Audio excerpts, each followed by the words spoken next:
कई बार वो खुद से सवाल करता कि आखिर क्यों उसे ये सब दिख रहा है, क्यों उसके सपनों में वो घटनाएं घट रही हैं जो इतिहास की किताबों में दर्ज तक नहीं है। लेकिन जितना वो डरता उतना ही उसके अंदर से कोई आवाज कहती, डर नहीं, ये यादें हैं। और यादें तब आती हैं जब वक्त बदलता है। अब उसे भरोसा होने लगा था कि ये सिर्फ खोज नहीं, एक पुकार है। वो पुकार जो सदियों से दबाई गई थी अब उसकी आत्मा को जगा रही थी। और अब उसका हर कदम किसी रहस्य की ओर नहीं बल्कि अपनी पहचान की ओर था। वो जिन लोगों से मिलता वो भी साधारण नहीं होते। कोई एक ऐसा आदमी जो नजरों में देखकर उसकी आत्मा की थकावट पढ़ लेता।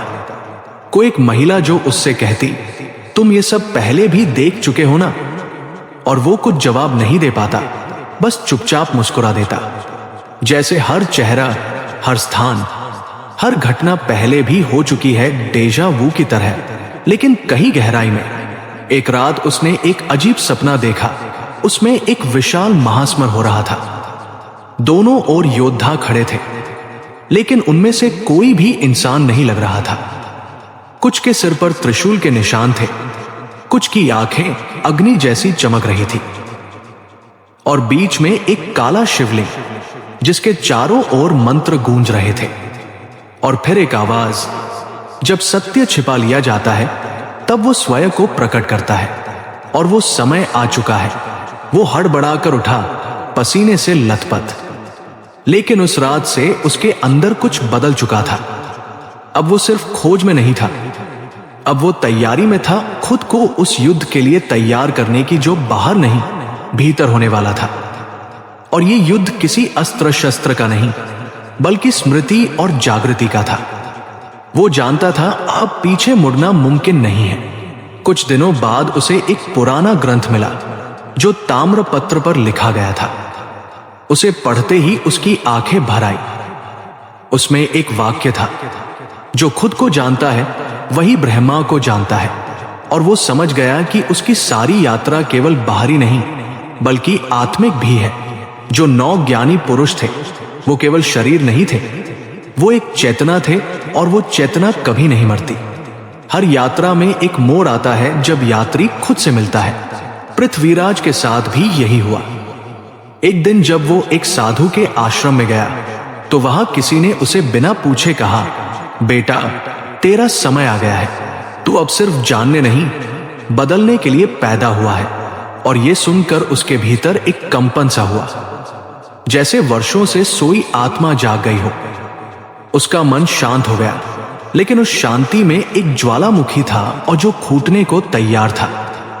अब उसकी आवाज में एक अलग गूंज थी, उसकी चाल में एक विश्वास था, और उसकी आंखों में एक संकल्प। वह अब किसी सिद्धांत का छात्र नहीं बल्कि उसे जीने वाला योद्धा बन चुका था। जो ज्ञान उसने पाया वो किसी पुस्तक में नहीं था, वो हर अनुभव में, हर टकराव में, हर सवाल में था। और उस ज्ञान की कीमत थी खुद को हर रोज बदलना, टूटना और फिर उठना। और अब वो जान चुका था कि द हिडन हिंदू कोई व्यक्ति नहीं, कोई संगठन नहीं, बल्कि एक विचार है, एक चेतना जो हर युग में जन्म लेती है, हर अंधकार में उजाला बनकर आती है। और शायद इस बार वो चेतना उसके भीतर जन्म ले चुकी थी। अब प्रश्न ये नहीं था कि 9 ज्ञानी पुरुष कौन थे या वे कहां है।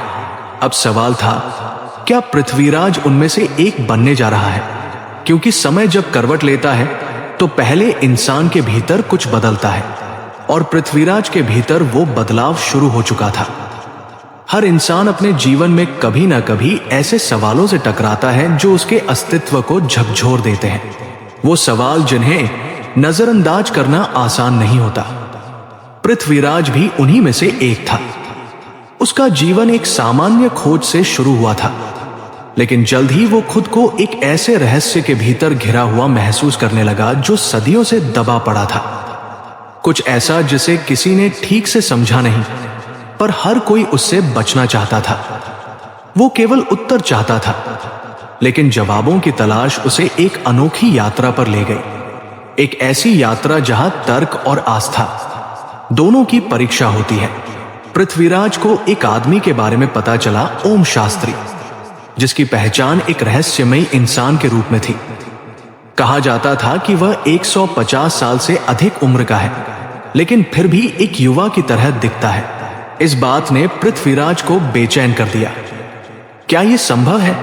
क्या विज्ञान इस रहस्य को सुलझा सकता है, या ये किसी आध्यात्मिक रहस्य का परिणाम है? जितना वो ओम शास्त्री के बारे में जानता गया, उतना ही खुद को उसमें उलझता महसूस करता गया। उसे बताया गया कि ओम शास्त्री तंत्र, वेद, विज्ञान और इतिहास का अद्भुत संगम है। उसने खुद को समय के बाहर कहा, जैसे वो समय को देख सकता है, महसूस कर सकता है। जब पृथ्वीराज ने उससे मिलने का निर्णय लिया, तो वो केवल एक उत्तर पाने नहीं गया था, वो अपनी जिज्ञासा के साथ गया था, लेकिन लौटा एक और सवाल बनकर। ओम शास्त्री ने उससे कहा, तू जानना चाहता है तो पहले खुद को जान। जिस दिन तू खुद को जान जाएगा, उस दिन हर सवाल अर्थहीन लगेगा। इस एक वाक्य ने उसकी नींदें उड़ा दी। अब वो खोज केवल ओम शास्त्री की नहीं थी, अब वो खुद के भीतर उतरने की थी। उसे ऐसा लगने लगा कि वो जिसे खोज रहा है, वो कहीं बाहर नहीं, बल्कि उसी के भीतर है। लेकिन सवाल ये था, कैसे पहुंचे उस उत्तर तक? उसने किताबें पढ़ी, शास्त्रों में डूबा, तर्क को अपनाया, लेकिन हर बार खाली हाथ लौट आया, और हर बार उसकी जिज्ञासा और बढ़ जाती। कुछ रातों में उसे अजीब सपने आने लगे।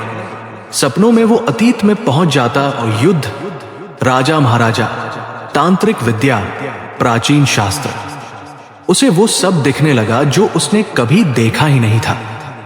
और हर सपना उसे उस सत्य के करीब ले जाता जिसे वो समझ नहीं पा रहा था। कभी कभी उसे लगता कि ये केवल उसकी कल्पना है, लेकिन दिल कहता नहीं, ये सब पहले भी हो चुका है। कई बार वो खुद से सवाल करता कि आखिर क्यों उसे ये सब दिख रहा है, क्यों उसके सपनों में वो घटनाएं घट रही हैं जो इतिहास की किताबों में दर्ज तक नहीं है। लेकिन जितना वो डरता, उतना ही उसके अंदर से कोई आवाज कहती, डर नहीं, ये यादें हैं। और यादें तब आती हैं जब वक्त बदलता है। अब उसे भरोसा होने लगा था कि ये सिर्फ खोज नहीं, एक पुकार है। वो पुकार जो सदियों से दबाई गई थी, अब उसकी आत्मा को जगा रही थी। और अब उसका हर कदम किसी रहस्य की ओर नहीं, बल्कि अपनी पहचान की ओर था। वो जिन लोगों से मिलता, वो भी साधारण नहीं होते। कोई एक ऐसा आदमी जो नजरों में देखकर उसकी आत्मा की थकावट पढ़ लेता। कोई एक महिला जो उससे कहती, तुम ये सब पहले भी देख चुके हो ना? और वो कुछ जवाब नहीं दे पाता, बस चुपचाप मुस्कुरा देता, जैसे हर चेहरा, हर स्थान, हर घटना पहले भी हो चुकी है, डेजा वू की तरह। लेकिन कहीं गहराई में एक रात उसने एक अजीब सपना देखा। उसमें एक विशाल महासमर हो रहा था। दोनों ओर योद्धा खड़े थे, लेकिन उनमें से कोई भी इंसान नहीं लग रहा था। कुछ के सिर पर त्रिशूल के निशान थे, कुछ की आंखें अग्नि जैसी चमक रही थी, और बीच में एक काला शिवलिंग जिसके चारों ओर मंत्र गूंज रहे थे। और फिर एक आवाज, जब सत्य छिपा लिया जाता है, तब वो स्वयं को प्रकट करता है, और वो समय आ चुका है। वो हड़बड़ाकर उठा, पसीने से लथपथ। लेकिन उस रात से उसके अंदर कुछ बदल चुका था। अब वो सिर्फ खोज में नहीं था, अब वो तैयारी में था, खुद को उस युद्ध के लिए तैयार करने जो बाहर नहीं, भीतर होने वाला था। और ये युद्ध किसी अस्त्र शस्त्र का नहीं, बल्कि स्मृति और जागृति का था।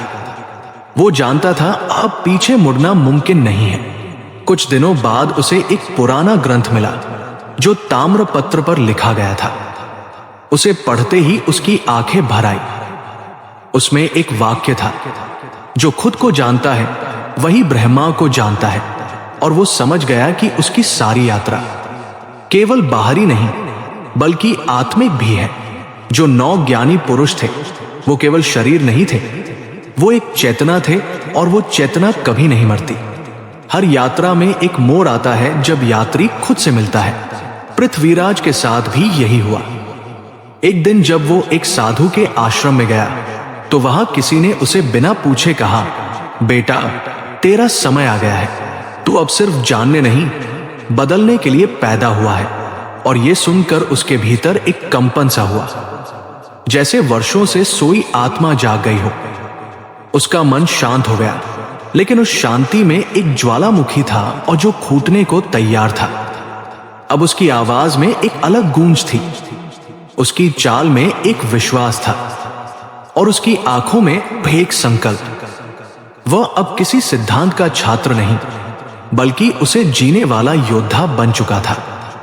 जो ज्ञान उसने पाया वो किसी पुस्तक में नहीं था, वो हर अनुभव में, हर टकराव में, हर सवाल में था। और उस ज्ञान की कीमत थी खुद को हर रोज बदलना, टूटना और फिर उठना। और अब वो जान चुका था कि द हिडन हिंदू कोई व्यक्ति नहीं, कोई संगठन नहीं, बल्कि एक विचार है, एक चेतना जो हर युग में जन्म लेती है, हर अंधकार में उजाला बनकर आती है। और शायद इस बार वो चेतना उसके भीतर जन्म ले चुकी थी। अब प्रश्न ये नहीं था कि 9 ज्ञानी पुरुष कौन थे या वे कहां हैं। अब सवाल था, क्या पृथ्वीराज उनमें से एक बनने जा रहा है? क्योंकि समय जब करवट लेता है तो पहले इंसान के भीतर कुछ बदलता है, और पृथ्वीराज के भीतर वो बदलाव शुरू हो चुका था।